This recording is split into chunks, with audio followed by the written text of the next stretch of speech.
January started, and I was gone the first weekend of January. I wasn't here. You didn't see me. I'm sure you saw the Charity and two of the girls, but I was in San Antonio at a Kufi event.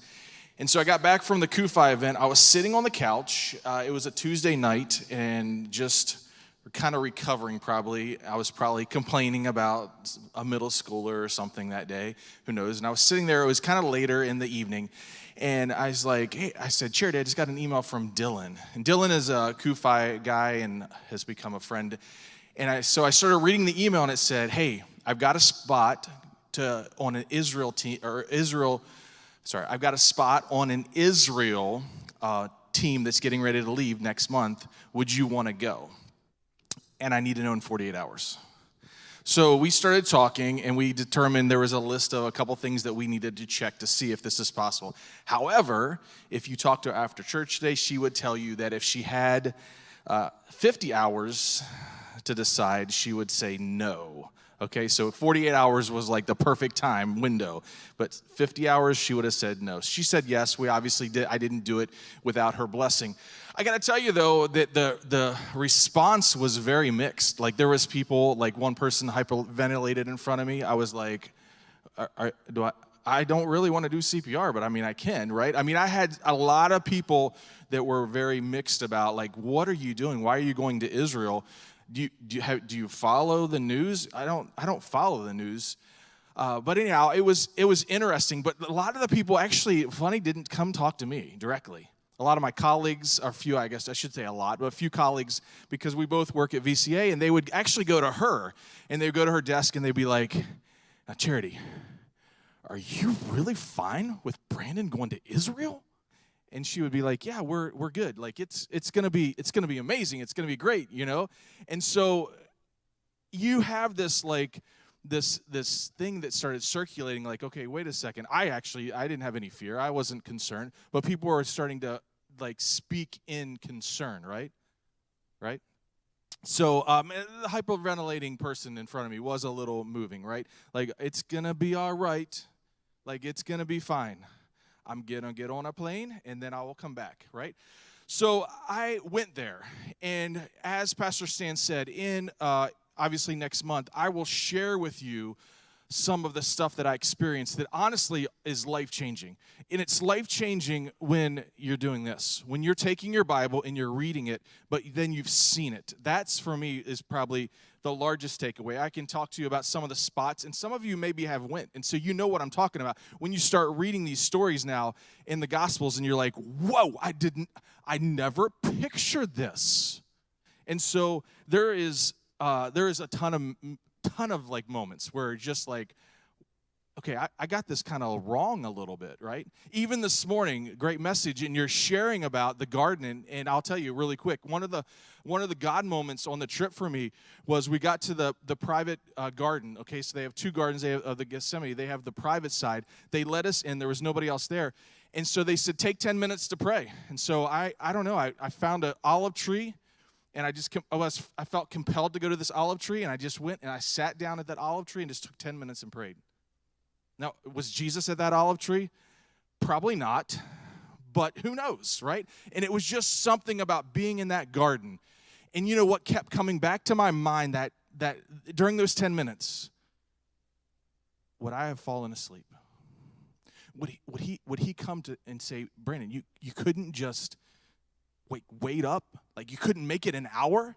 Like, you had to get on your phone, or you had to take a nap, or you couldn't just do this for an hour? Like, I just couldn't get away from that, you know? Like, what would my response been, right? So we're going to set all of that biblical Jesus stuff aside just for tonight, and we're going to go a little different direction. And so since I've been back now, it's about 2 weeks, I guess now, almost 2 weeks. One morning I was praying, and I really felt really compelled to Matthew 28. And we'll start there tonight. Matthew 28, I think there's a slide. And by the way, I want to thank publicly Sierra for the slide help tonight, because there's a lot of slides. And Sierra, your father-in-law said he would pay you per slide. Let's just call it $10 a slide. Okay, here we go. Matthew 28, 5, it says, But the angel said to the woman, "Do not be afraid, for I know that you seek Jesus who was crucified. He is not here. He is risen." And he said, "Come and see the place where he laid. Then go quickly and tell his disciples. That he is risen from the dead. And behold, he's going before you to Galilee. There you will see him. See, I told you." So they departed quickly from the tomb with fear and great joy and ran to tell his disciples. Jesus, right now, I just pray for the next few minutes as we talk through this. We pray that you would help us to have a sense of you at every spot. I stand behind you tonight. I pray that you would speak, you would use me, and you would do what you want to do. Help us, God, tonight. Help us, God, tonight. But God, more importantly, help the people of Israel tonight. In your name. Amen. Tonight, I do want to prepare you. Tonight's going to be a little bit heavy. And I'm going to share the other side of my trip. Now, this side of the trip, I actually knew going into it a little bit. I kept it quiet from the 4 females that are sitting right over there. I didn't tell them a lot. Occasionally, they would track me a few times, and I was like, oh, maybe today's not a good day to track me on my phone. And so there was an other side of the trip, and I knew what it was going into it. It wasn't like it was a complete secret, and that was to kind of get a little bit of a firsthand experience of October 7th. Since I've been back, like I said, this verse has been resonating in my heart, and that is go and tell. Go and tell. I'm not an expert. Tonight, I'm just going to be a witness of what I told you. What I saw. I'm just going to tell you what I saw. I'm not an expert, but I feel so moved by this command here to go and tell. To go and tell what I witnessed. You know, there's a slide that's going to come up, and it's Israel's strongest weapon. Israel's strongest weapon is truth.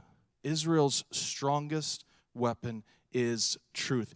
And today I just want to witness. I just want to be a witness of what I saw so you know some of the truth, okay? So tonight, for the rest of it, it's going to be a little bit of a slideshow, okay? I'm going to share with you. We're going to talk through some of the stuff. Well, I'm going to talk and share with you. And it's going to be like show and tell, I guess you could call it, for a few minutes. Here we go. So next slide, please. So you will encounter walls when you go to Israel. You can go to the next slide. You will encounter fences when you go to Israel. This is not uncommon. Do we see that in the Bible anywhere? Was there a guy named Nehemiah in Nehemiah 3 that did anything about putting up some walls? Yes. So you're going to see stuff just like this. You can go to the next slide. It's not uncommon. It shouldn't be alarming because we see it throughout the Bible even. This is standing looking into the West Bank. You will see the security fence that runs between the two. And we got to spend almost 3 hours with the gentleman who designed the security fence and came up with this concept so that they could keep peace between the West Bank and Jerusalem. You can go to the next slide. The same picture of the security fence that just runs. It's fascinating. This guy, I could just sit and listen to him.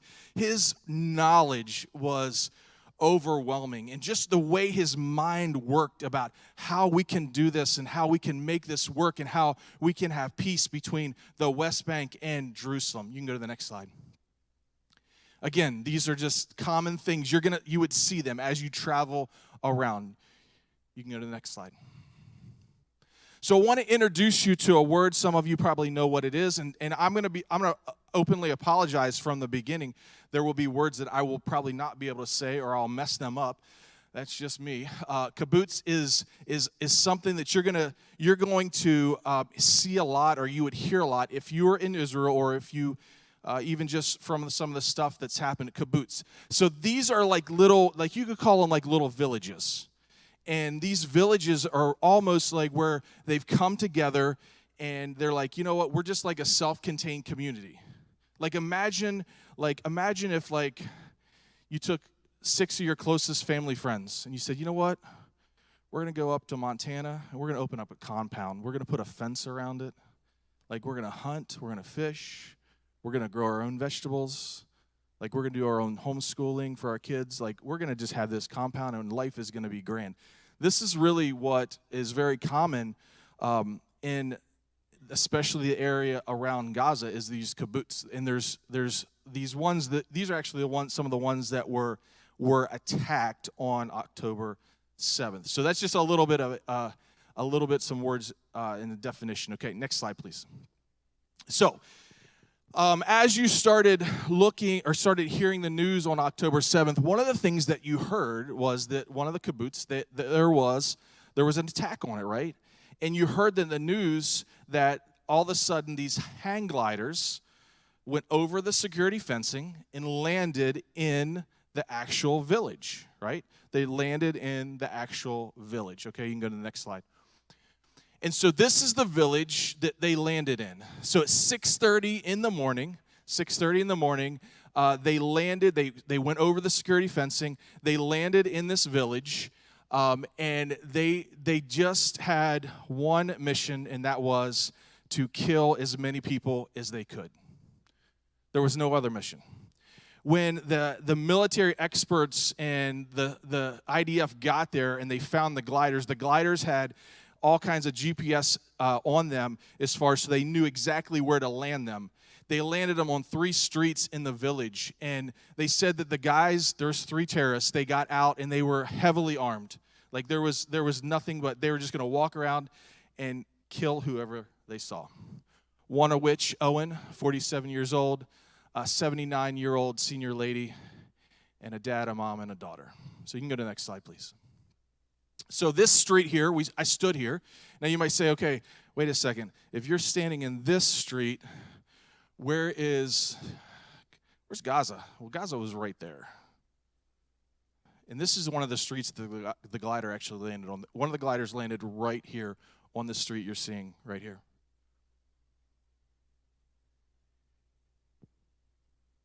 The guys then, after they landed the gliders, they got off and they just literally started walking around. Go to the next slide, please. So this is actually a bomb shelter. I took a picture of it because I knew, like, in Florida, like, we would, like, resonate with that, right? The seashells, it looks so pretty. It's real. Like, it looks kind of fake, but it's definitely real. And so this is a bomb shelter that is, they're all over. They're designed, obviously, to keep them safe, right? They hear the alarm go off, they go in the bomb shelter. Well, let me tell you about the 79-year-old that I already mentioned. See, she heard the alarm go off. She heard that there was obviously some danger, and so the 79-year-old senior lady went into the bomb shelter. Not this one, another one. The terrorists followed her in, and there's the concrete marks from the shots that he fired as he killed her, right there on the wall. You can look that he fired up, and as she's falling to the ground, you can see that as his aim goes lower and lower. 79-year-old lady. I'm sure she was pretty dangerous, right? Next slide, please. This is Raz. He was our military expert at this kibbutz, and so he was giving us a briefing. Owen, I remember I mentioned that he was 47. He passed. He was killed. This is Owen's house that was right here. Owen was a reservist in the IDF, and he heard stuff happening, and so he jumped out of bed. He had like swim trunks on, I guess. He just got his reef sandals. He put them on. He threw a bulletproof vest on, and he ran out with his machine gun, coming outside from his house to see what he could do to help. Again, he was a reservist in the IDF. Next slide, please. Little to know that there was a terrorist that was right there by those tanks at the time, and the terrorist was right there at the tanks, and the terrorist started firing that way towards Raz. That is the tree that literally was hitting, the terrorist was hitting as he shot and killed Owen. Next slide, please. This is Owen's driveway. And that's the mark on the blacktop when the terrorist came and put the gun to his head and fired the gun in his head, and the round hit the blacktop. Next slide, please. In this same kibbutz, they've already started to bury people that were massacred that day. Again, I told you, like a kibbutz is like a compound. You know, it's self-contained. They have a school and a store, and they have all this. They grow their vegetables and stuff, and so they have their own cemetery. Father, daughter, mother. On this side, 17-year-old boy on that side. He was actually outside of the kibbutz at the time. He was down at the beach at the Mediterranean Sea, which isn't far from there. And he was down there with some friends, and the terrorists attacked there at the beach as well. Next slide, please. So that was kibbutz number 1. So this was a day that, again, I told you, occasionally Charity would track me. The one day she tracked me, and she's like, you're in Beirut, Lebanon. And I'm like, if I'm in Beirut, I'm never coming home. But this day was a day, because we were right there at the Gaza border. And we were in 3 different, villages.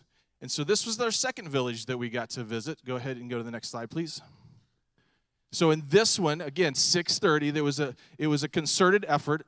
6:30, the terrorists, the Hamas, they literally broke through the fence, destroyed the fencing, and they rushed into this village. And in this village, can you go back a slide really quick?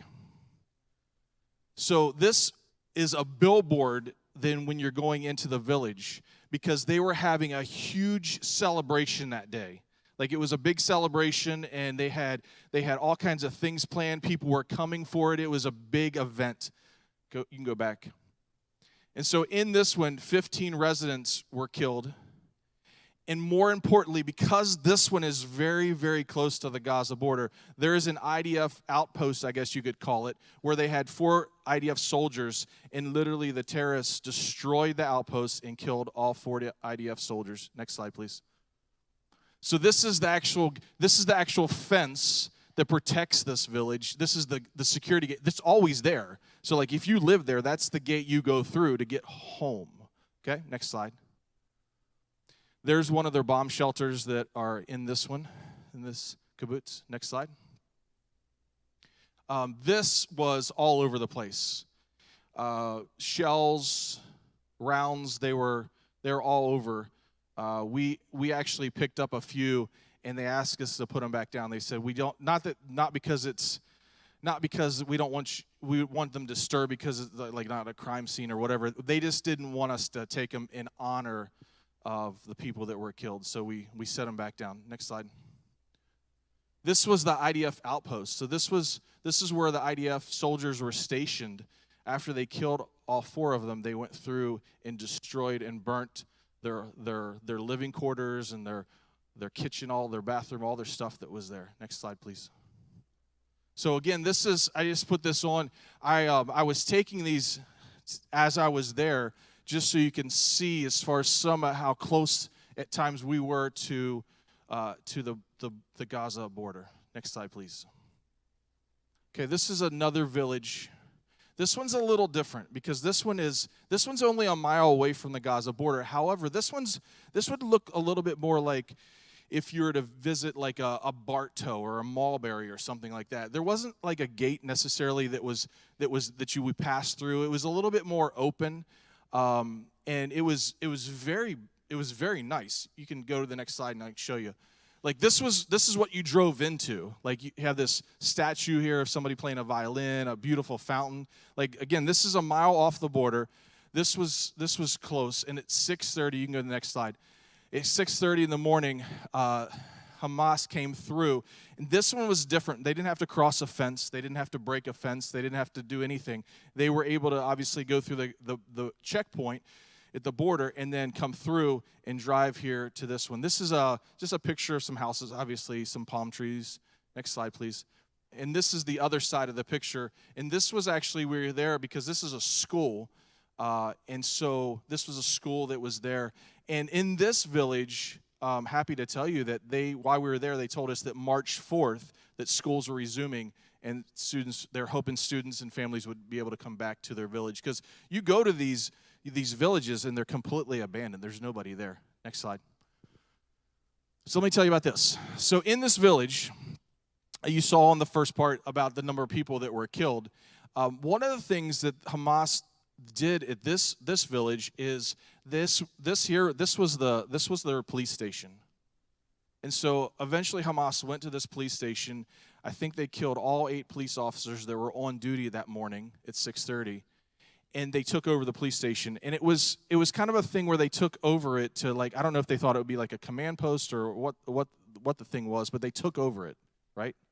And so as the day went on, October 7th went on, the IDF obviously starts coming in and taking back, and there was 26 terrorists that were in the police station. And so they tried their best to literally try to get them out, fire in. They actually had a tank roll up, and there's nothing they could do. They're trying to capture them in a sense. And so at 3 o'clock in the morning, which would have been October 8th, they did a drone attack, and that is the police station now. So they leveled it, and all 26 of the terrorists that were in it still were killed. You can go to the next slide. They've since put a menorah there as far as just something to honor and just as a symbol.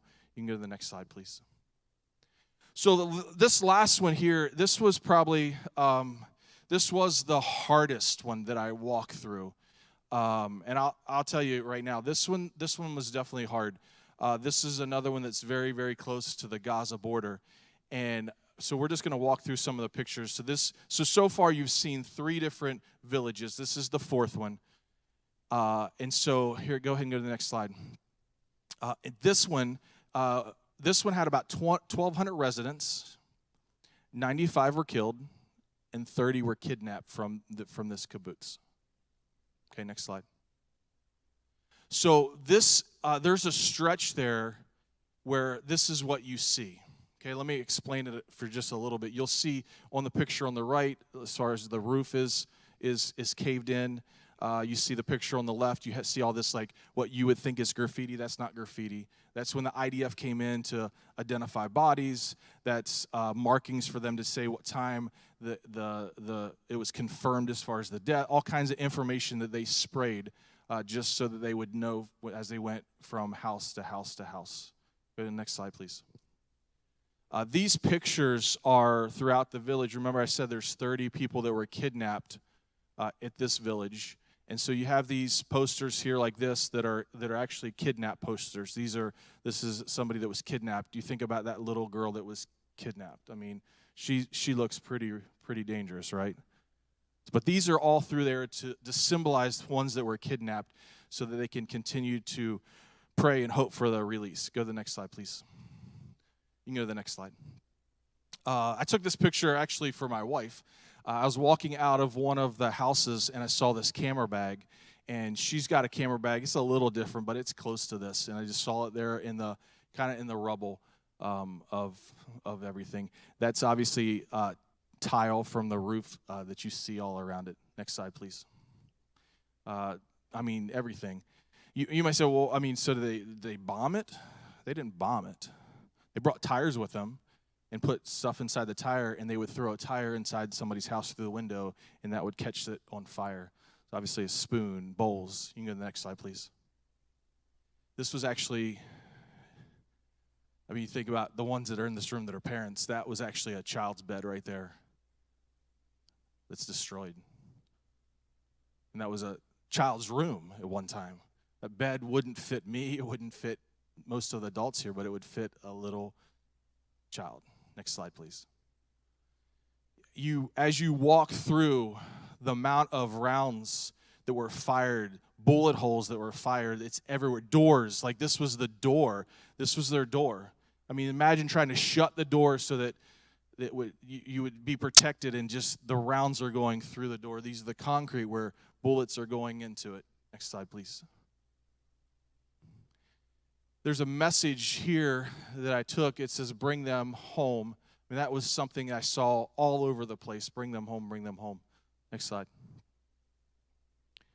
dishwasher on the right, some dishes on the left.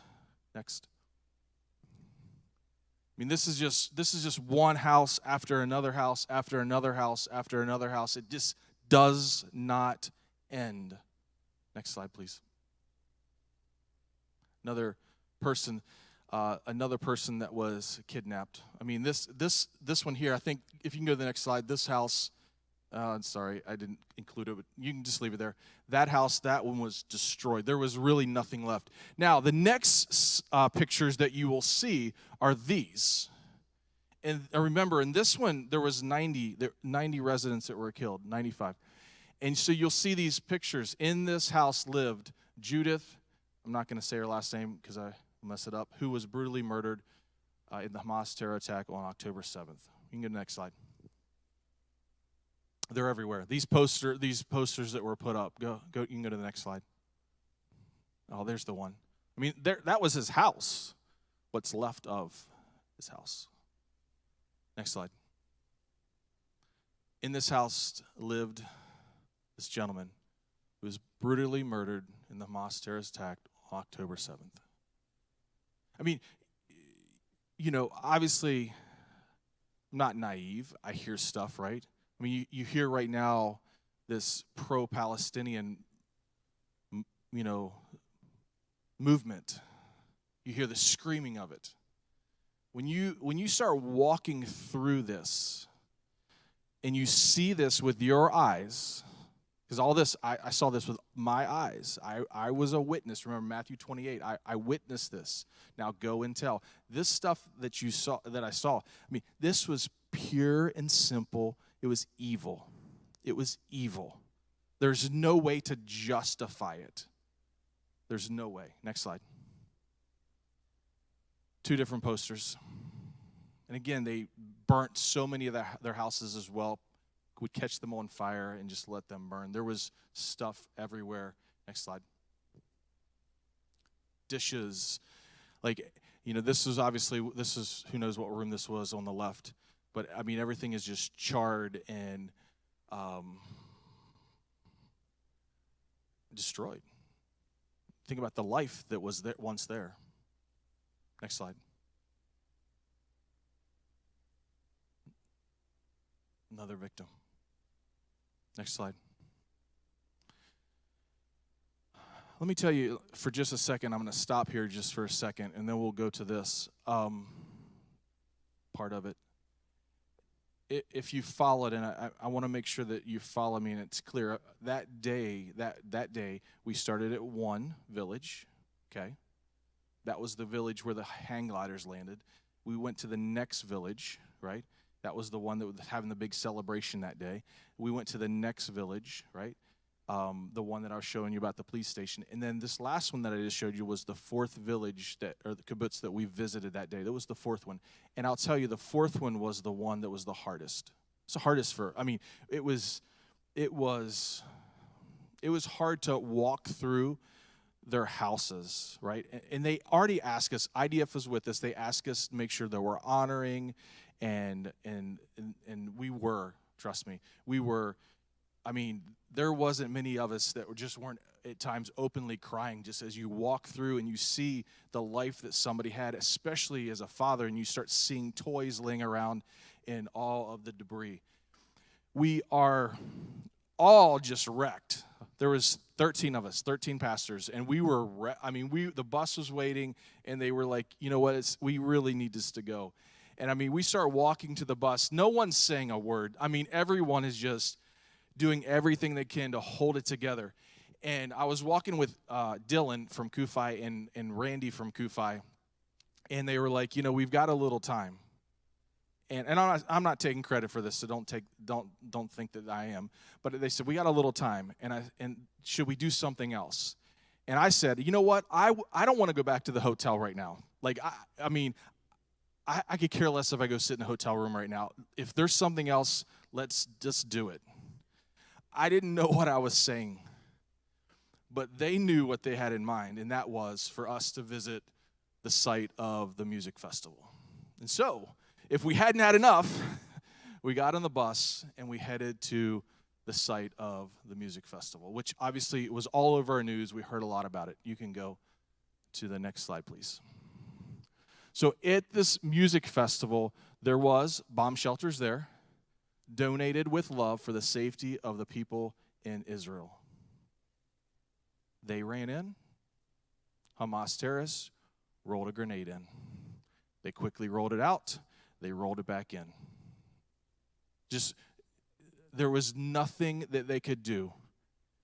If you had the honor to walk where this was, I mean, it just was heartbreaking. And if you have any type of training or any knowledge of safety and security, you would know there was nothing that they could do. I was talking to Charity after I got back, and she was like, I heard things about how there was just abandoned cars everywhere and all.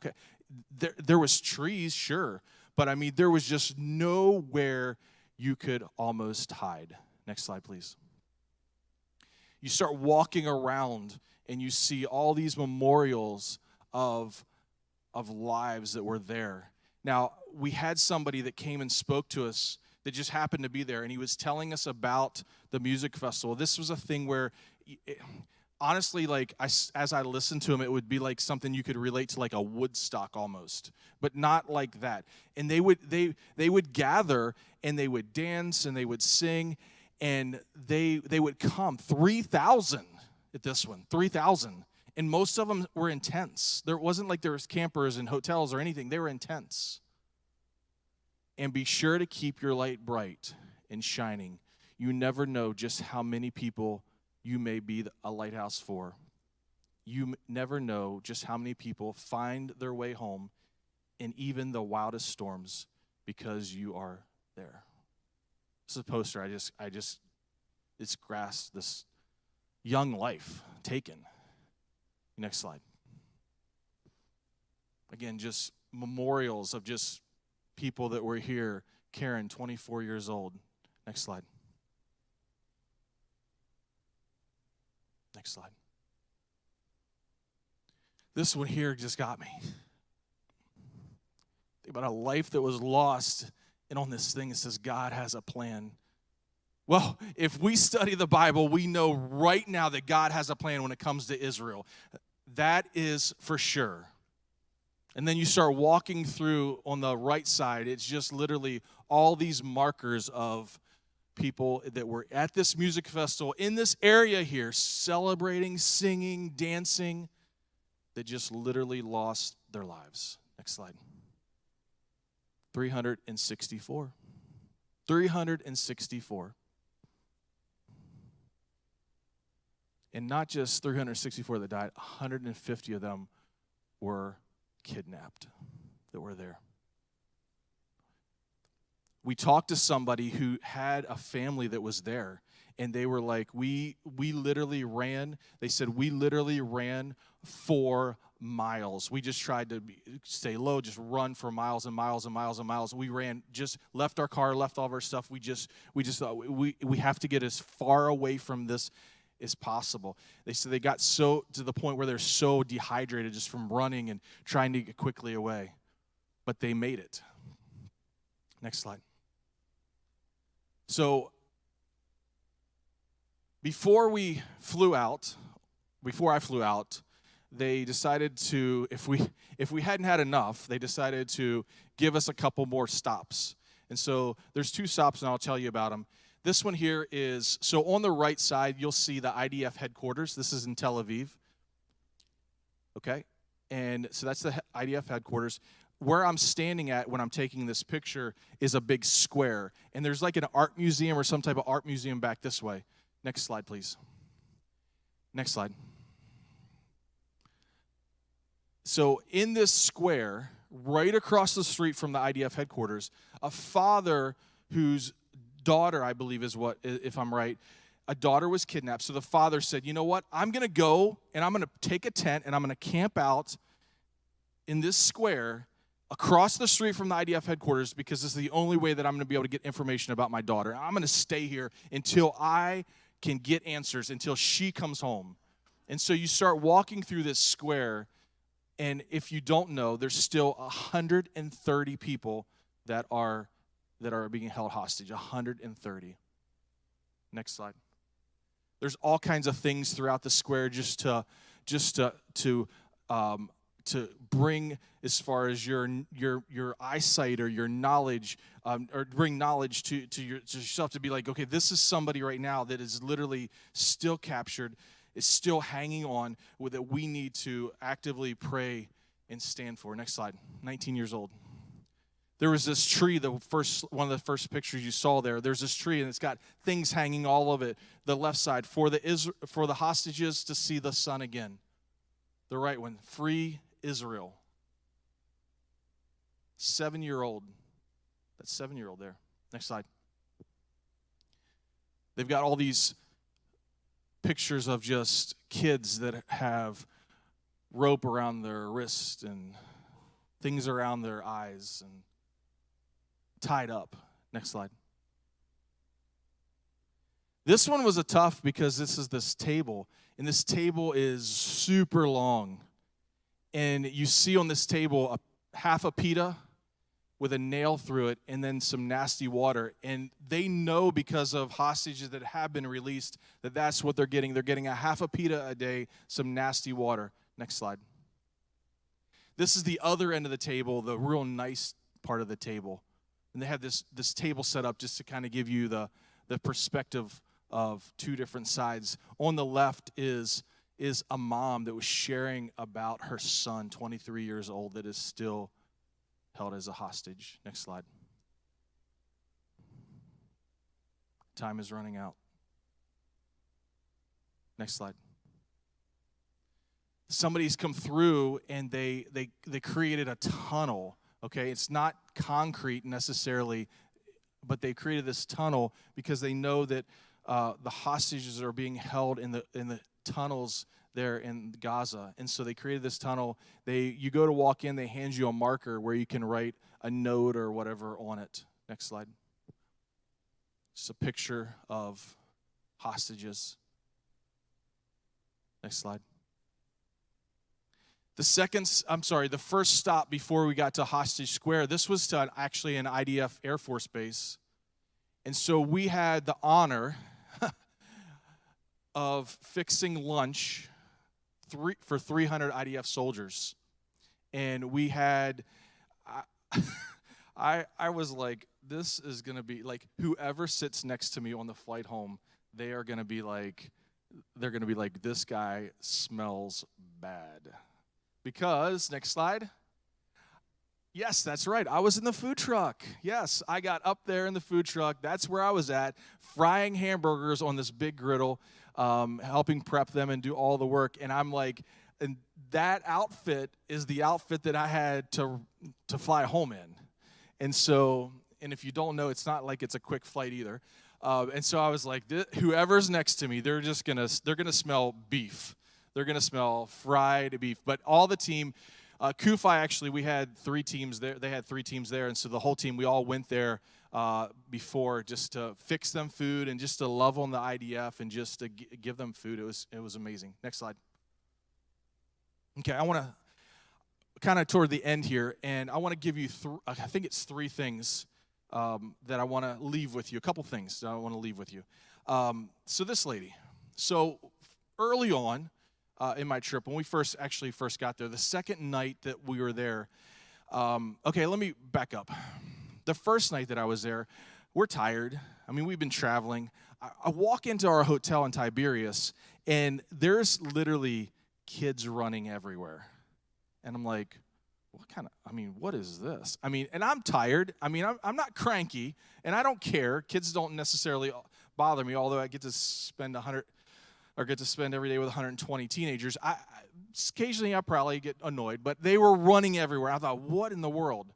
Here to find out that a lot of the villages that are all around the borders, whether it's Gaza, Syria, or Lebanon, the Israeli government has went in and said, you know what, it's not safe for you to be at your house right now, and so we're gonna get you a hotel room. And so the hotel was filled with displaced families. Imagine, like, I think about our family, like, all 5 of us being in one hotel room since October 7th. Oh my word, I would go crazy. But the kids were running all over the place. The second night that we were at this hotel, they arranged times for us just to sit and talk with some of the displaced families. And there was 43 adults that came down and just sat with us and just talked with us. And they just told their stories. Like, we've been out of our house. Like, the one lady's like, I've lived in the house for 40 plus years and I've been back once, you know. And then as the night went on, I actually got to sit in front of this lady, a gentleman to her right, a gentleman to her left, and a lady to her right. And so all 3 of them had a necklace on, dog tag on. And so we're talking through just everything. And I knew what they were just based on being at the Kufi event back in January. But at one point I said to them, I said, I see all 3 of you have the same necklace on. Tell me about it. So this lady here, she said, well, this is what this is. It says in Hebrew at the top, which I can't read, but at the bottom it says, bring them home now. And she said, it's just our way to remind ourselves about the hostages that are still there and for us to pray for them. And she said, here, this is for you. I want you to have it. And she took it off and she gave it to me. And she said, I want you to pray for them and remember this moment. I said, I will. I will pray and I will remember this moment. Next slide. So this was the 4th one. Remember the one that was a lot of it was burned and destroyed and stuff like that? These are 2 IDF soldiers that walked us around and gave us some briefings and told us a little bit what's going on. And let's go to the next slide once. Go ahead and go back. So they would take us around. They would tell us a little bit about the people and stuff like that. And so the one that's closest to me there, I don't recall her name. I'm sure it's in my notes if I looked. But she is, well, let's just do this. Go to the next slide, please. That's her cousin. And so I remember walking out of her cousin's house, and it was destroyed. I mean, destroyed. And I walked out, and I came around, and I stood here. And remember, I told you, this poster like this, what does it mean? It means that she's kidnapped. And I just stood here, and I couldn't hold it together. I'm looking at this girl with curly blonde hair, and I'm like, what evil did she possess that would cause somebody to kidnap her? Thought about my 3 daughters. Go back to the previous slide, please. And the girl next to me, that's her cousin. And so I took some time and just talked to her cousin. I said, tell me about your cousin. What's her name? Yell's her name. Tell me about it. How old? You can go back to the slide. How old is she? Like in this picture, like what's your cousin? She says she's 3 years old. 3 years old. Kidnapped. She since has turned 4. She had her birthday. Her birthday and her father's birthday are the same day. Now, you know, she's 3, so she doesn't possess a lot of danger, right? So Hamas did release her after they held her for 50 days. But they didn't release her father. Her father is still captured. Her father and her have the same birthday. And her birthday wish was, what do you think it was? Her father would come home. Next slide. I got to spend some time with this guy in the middle. His name was Yahya. And I think if there's a positive way to take some of this and spin it or to here it is. So we're with him. We're in his Jeep. We're at this point. We were up this close to the Syrian border. We're just driving and stuff. Next slide, please. And as you're driving there, you see these signs that says danger mines. Danger mines. But then you look to the other side and you see flowers just like this. And we're driving and he's saying, hey, look at these signs. And we're like, oh, I don't want to walk around there. And he was making jokes about how they put the cows in those fields, right? And when the cows walk on a mine, they'll explode. And they had all these dad jokes that were awful. But then on the far right, you would see these fields of just these red poppies. And Yahya told us, he said one day he was driving with his son, and he said, Dad, look, death on one side, life on the other.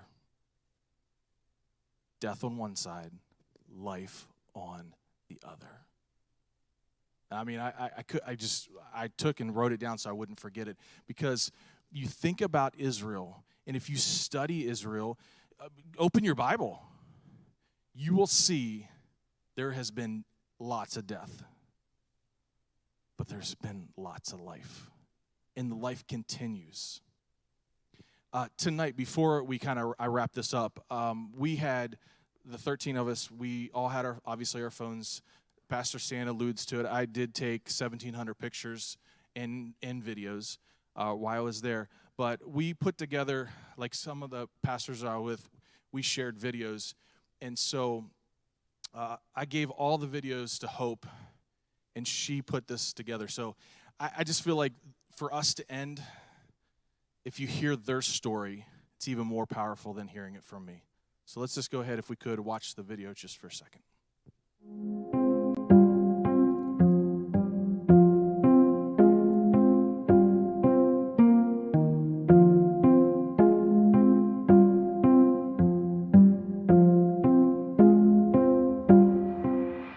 So imagine sleeping in your own house, 6:30 in the morning, alarming him out of alarms. They immediately took off the family, go into the safe room in the house. A safe room that's supposed to protect us from missiles, from rockets firing at us, but not from terrorists standing outside our doorsteps trying to shoot. This was the safe room. There was a bed here, a closet and a table. I used to sleep here all the time when I came. But October 7th, my whole family came in here. After about 3 hours inside here, they started to understand something's different. They were hearing shooting from outside, and they were hearing bombs. That's when my uncle and my cousin, Shalom and Tal, decided to open the window. They realized if they don't open the window, the door wasn't able to be opened anymore. They're just gonna throw a bomb, and that's it. So they decided to open the window, this one, which has an iron ceiling, but it can be opened, and start negotiating with the terrorists. That's the last time my family saw my cousin and my uncle. I think about a week and a half later, we found out he was murdered, my uncle, and that my cousin was kidnapped. The rest of them, the 6 that were here, were kidnapped in another car into Gaza, all together for 50 days. I know I live next to the border, but this is for me the safest place, because we have Iron Dome and the army. For years we know how to deal with it. We go into the shelter, we wait in the shelter for like 10 minutes as we're supposed to, then we go out. But this time it was very different. For 21 hours ahead, we were in the mamad, just sit there, waiting for the army to come. 9 a.m., I start hearing voices in the house. We were like starting to say goodbye to each other. We keep hear the Arabic. The terrorists that landed here were nothing under SEALs. They were top commando terrorists. From analyzing the way they fought, analyzing the path they took, and seeing the results, those are very highly trained terrorists, not militants nor warriors. They are terrorists. I think that was the thing that made me stop most the interviews, is the mispronunciation or the they're calling them when they're called warriors or soldiers. I said, no, they're terrorists. But it's not an army against an army. It's a terrorist organization, as we know. Hamas is a terrorist organization against people, against babies, children, elderly, women, men. everyone. They came in well prepared, unfortunately, on that day. But when it came to what's happening inside the kibbutzim, it didn't matter. They just went in every house they could. It's something that until today, and no matter how many times I think about it, how hatred is so deep and so engraved and so rooted. And that's why you cannot say it's only them, it's not all. The land, the society, the culture that raised those people, the people that are raised on those values, it's not random. It's not on the edges. It's well more enrooted in that society.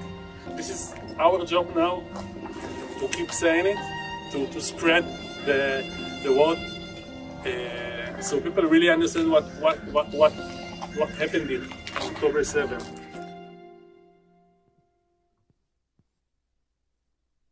Their words.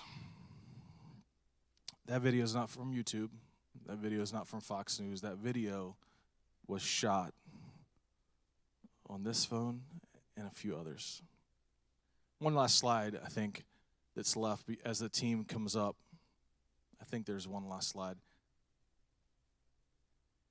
Genesis, no, go back, please, sorry. Go back to the Genesis 12. So you may say, well, I mean, seriously, what's the point? And what can we do? Genesis 12, 2 and 3. And I will make of you a great nation, Israel. And I will bless you and make your name great, so that you will be a blessing. I will bless those who bless you, and him who dishonors you I will curse. And all you, the families of the earth, shall be blessed. Next slide, please. So what can we do? We can pray. Hey, if that blessing applies, I want that. I want to be blessed. I don't want to be cursed by God. So right now, what can we do? We can pray for Israel. We can pray for the safety and the security of Israel. Every day you can make it a point right now that there would be peace again in Israel. Number 2 is you can share. You can say, hey, I want to stand. I want to share. I want to tell. I want to let people know what's going on. I don't agree with it. Like tonight, I mean, take a moment, write your senator, write your House of Representative. Say, I don't agree with this. We need to stand and we need to share a strong, unified message that we support Israel. Number 3, you can obviously give. And I would caution you, like, don't just throw money in the wind. If you feel sometimes compelled, I mean, you can give money through New Life. There's the Assemblies of God has projects, I'm sure, through Convoy of Hope. I mean, the 300 hamburgers that we cooked and that we gave them, they came through relief money that was raised. I mean, that whole outfit came in. We had a huge generator that was pulled by one truck, a food truck. I mean, it wasn't just a small endeavor. It cost money. But they're trying very hard to bless the IDF. There's IDF soldiers that haven't been home to their house since October because they're called up to protect. Number 4 is that we can stand. Let me tell you, I lost count. So I started tonight about how people's response was like, you're going to Israel? Let me end with this. I lost count. How many people said, thank you? I flew from here to LaGuardia, and I'm at the curb catching the shuttle, and a Jewish man was standing there with me, and we were just chatting about, because the girls will tell you, I'll just talk to anybody at times. And so we were just literally talking.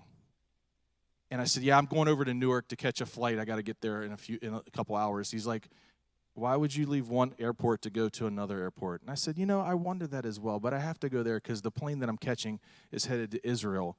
And he stopped and he said, you're going to Israel? And I said, yes. He said, thank you for standing with my people.